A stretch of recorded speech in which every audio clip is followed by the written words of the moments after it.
rough around here in July. The heat stops the tractors from running. I usually make this trip alone, but tonight I'll take you for a ride. Good morning, everyone. I'm Terry Ogan for WEBN's Morning Window into Boston. It's our first show back. Feels pretty good to be here. I feel great. My name's Garrett Turner, and we're going to go straight to the weather with Muna Musin. Thanks, guys. I'm Muna Musin with your 5-day weekly weather forecast. Happy Valentine's Day to all you lovers out there. It's actually a beautiful day today. We should be expecting to see about a high of 45 degrees and a low of 38 degrees. The sun will be out, but it will be partly cloudy. As for tonight, temperatures will be going down a bit. We should expect to see temperatures around a high of 30 and a low of 22 degrees, and there will be clear skies. Now for your 5-day weather forecast. Wednesday, the sun will be out again, and we should be expecting to see some clouds as well. It will be around 49 degrees. Now, as for Thursday, we should expect to see the sun come out as well, but we will be seeing some more clouds. The temperatures will be around 50 degrees. Now on Friday, you should also expect to see sun, but it will be a little bit darker and colder. It's going to be around 47 degrees. Now as for Saturday, no need to worry. You will see the sun back out again. It's going to be beautiful, and it's going to be around 43 degrees. Now as for Sunday, you should also expect to see the sun back out with some slight clouds, and the highs will be around 38 degrees. That's all for your weather. I'm Muna Musin. Thanks, Muna. So good. Such a good job. It's our first show back. On our first show, this is Valentine's Day. And I'm going to ask you, what are the key to a good Valentine's Day date? What's the keys? You know what? What are the keys? I'm a romantic at heart, so I'm going to go ahead and say a little bit of romance. Guys, send your lady some flowers. What girl doesn't like flowers, right? I'm glad that you didn't say expensive, because the morning show went and we did a cooking show on how to do a good frugal Valentine's Day date. Let's take a look at that. Well, I'm here on my Valentine's unexpensive date with Terry Ogan. You're a great date, Terry. What are we doing? All right, we have 3/4 of a cup of all-purpose flour. I just started grabbing stuff. Granulated sugar, 3/4 of a cup. We have 1 tablespoon of baking powder. Boom, baby! We have 1/2 teaspoon of baking soda. I did it again. That's all right. Da, da, da, da, da. 6 tablespoons of cocoa powder. Woo! That's it for the dry ingredients. Now So we're wet going to go ingredients with right in there. 3 tablespoons of melted I get butter. to crack the egg. Don't get any shells in there. All right. 1 large egg white. Get And the skill that comes in on there. this. Yep. It's all about the grace with this, ladies. Now, while she's doing this, you might want to get close and just, wow, that was really impressive. Like little compliments. That's right. Do you like that? Is Mix that all that up. a good advice right there? With Sure. the fork? All right. Now we're gonna do 3 tablespoons of buttermilk. Terry, do you remember your first date? Your first Valentine's Day date? Yes, my high school boyfriend cooked me dinner at his Oh, house. you've done this before. It was lovely. Okay. All right. Now, I got carnations for my first one. It was a big thing at lunchtime. not a bad choice. Now, once that's all set, we're gonna combine the wet and dry ingredients. Osceola, Missouri is classy with carnations. All right. Oh. All right. Get into it. Now, once Garrett is done mixing all of the ingredients together, we have a pre-greased pan. We'll put all the batter into the pan, pop it in the oven, 20 minutes, and you have the first step of your cupcakes. You get to really show off your brute strength, men, when you're doing this. That's right. 20 minutes in the oven, 5 minutes to cool, and we have our delicious cupcakes. Let's give them a Cheers. try. Why? That's good. And this is an inexpensive date, morning show style for Valentine's Day. I hope you enjoyed it. Good. That's good, right? Wow, I Nice job. Cry about it. I really got you. I really did, though. We're going to go right to our news portion. We kind of mix things up. We have Shakayla Alvarenga as our news host. Shakayla, how you doing this morning? Good morning, Boston. I'm Shakayla Alvarenga, your news host for WEBN's Morning Window into Boston. And I'm definitely feeling the love in here in the studio, so happy Valentine's Day to you all. The next package that we will be seeing is about the MBTA, and basically it's about the Boston area high schoolers who initiated a bill to ban all alcohol ads in the MBTA transit. And basically the controversy here is that alcohol ads already draw in $1.5 million of revenue annually, and the T is already $160 million in debt. So there is an issue, and now we're going to pass it over to Catherine Ross, who has the latest on this story.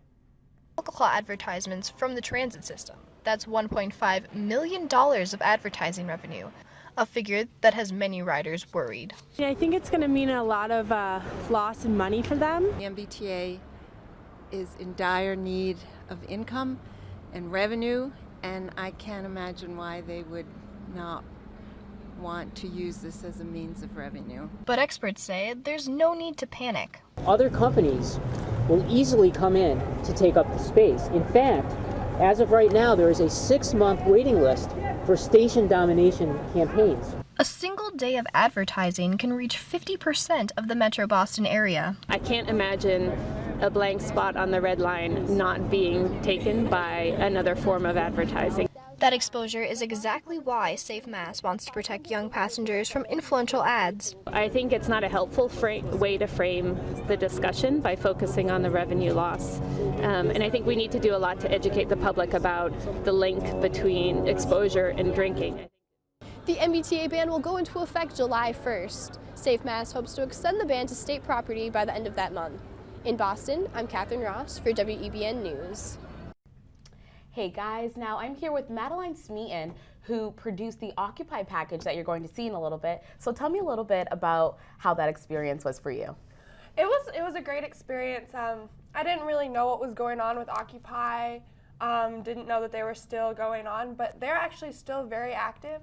We went to their meeting. They've changed their focus a little bit to Occupy MBTA, but yeah. Now that's surprising to hear, because I feel like in the beginning when I went and saw Occupy, there wasn't a lot of people who really knew what was going on. So I'm glad to hear that they're kind of changing their focus. Now, what was the energy like? They have incredible energy. I think that's why they've been able to draw so many people in and spread all across the country, because their energy it's really contagious, you know? Definitely. And now let's take a look at this Occupy Boston protest. The Action Assembly gathers to brainstorm ideas, plan events and tactics for their future movements. Although the occupiers are not in Dewey Square, they still frequently meet. The main focus of this meeting was to protest against the MBTA cuts. John Murphy explained the occupiers' point of view. One of the hottest topics right now is the MBTA, how that affects every working class citizen in the state. Like even the people that are in Western Mass that don't have it, they're like, oh, it doesn't hurt me, but it truthfully does. At the Strategic Action Plan meeting, the Occupy movement decided to take their protest from above ground to underground as Occupy MBTA. For Morning Window into Boston, I'm Akriti Jagmohan. The Occupy movement it seems to be empowered by the energy of the 99%, right? Yeah, it's pretty remarkable that after a small hiatus, they've really gained momentum and they're back on the map. They have gained momentum, and so are we. We're going to shoot it. We're going to take a break, and then we're going to shoot our momentum right to Lauren Anderson with our sports update. Stay with us. Get rough around here in July. The heat stops the tractors from running. I usually make this trip alone, but tonight I'll take you for a ride. Welcome back to Morning Window into Boston. Terry, do you think Wes Welker's contract should be extended? I don't know, but what I do know is that we're going to have some pretty upset Patriots fan if it is not extended. I think we have a package from Lauren Anderson. Let's see what our sports reporter Lauren Anderson found out. On Super Bowl Sunday, the New England Patriots had a 17-15 lead over the New York Giants with just 3 minutes 46 seconds remaining in the fourth quarter. All they needed to do was hold on to the ball and they'd become Super Bowl champions. But we all know what happened. Tom Brady threw a pass to Wes Welker, which fell incomplete, and the New York Giants became Super Bowl champions once again. So the Patriots have a big decision to make this offseason. What should they do with Wes Welker? I think the Patriots will make a good decision and bring him back. Robert Kraft's a pretty serious owner, and I think Wes is a big part of the team, so he'll be back. Well, he's been with the team for quite a while now, and he's been doing pretty good. I don't see any flaws about him, so he should stay. I think they'll probably franchise tag him just because it's been, what they've done in the past for players of his caliber. But I think we should probably just not wait for that and sign him right away. He's been an integral part of, our offense and will continue to be, I would think. So I would think we should sign him pretty quickly. So it's pretty clear that Pats fans definitely want Welker back, but all we can do is wait and see what the Patriots decide. Well, it looks like the overall opinion is favorable. That's right. Everyone wants Wes Welker back. Now we have Lauren Anderson in studio with us to give us the latest Boston Celtics and Bruins highlights. Lauren, what do we have? What you want? What you want?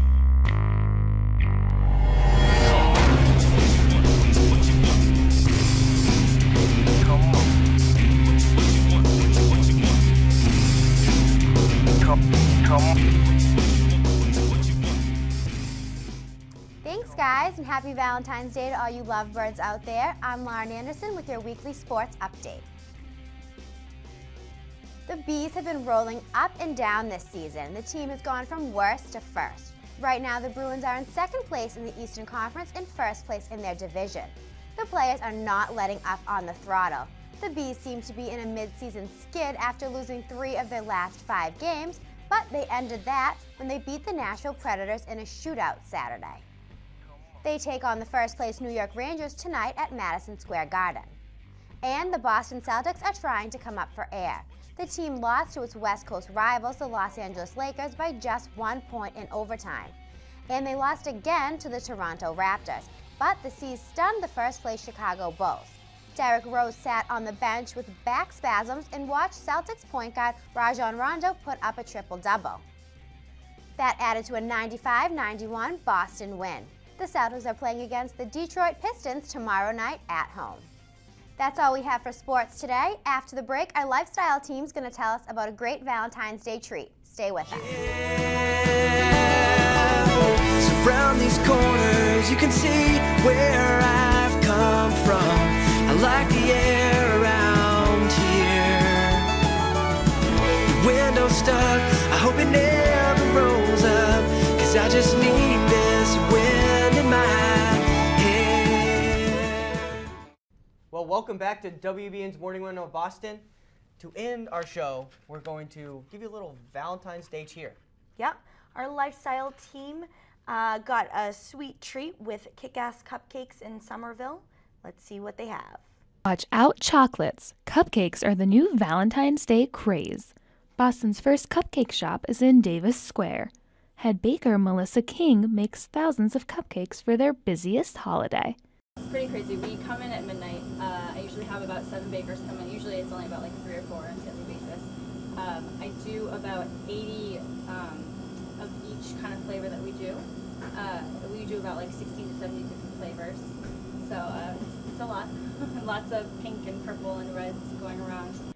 For Valentine's Day, this bakery turns out red velvet, strawberry champagne, and rose-flavored cupcakes. Pink sprinkles and conversation hearts add to the romance. Shop employees expect several hundred lovebirds throughout the week. Sarah Ross is the owner. She has received some pretty interesting requests from people this season. We've had people propose to cupcakes, so they've asked for little signs that say, "Will you marry me?" on the cupcakes, and they put up, and we've had people like hide things in cupcakes like engagement rings. Jess Mascaro drives the cupcake truck around the city. She's anticipating there's going to be some last-minute cupcake purchases. We're going to get a ton of people. You're going to get all of the boyfriends, fiancés, husbands walking home going, "Dear God, I need to think of something to bring home that's not just the box of chocolates from CVS." Make your Valentine's Day extra sweet by keeping treats like these in mind. For WEBN's Morning Window into Boston, I'm Amy Hansen. Well, that's all we have for you all, folks. Thanks for tuning in with us. Have a happy Valentine's Day. We'll see you next time. For WEBN's Morning Window in Boston, I'm Garrett Turner. And I'm Terry Odo. I hope it never rolls up, 'cause I just need this wind in my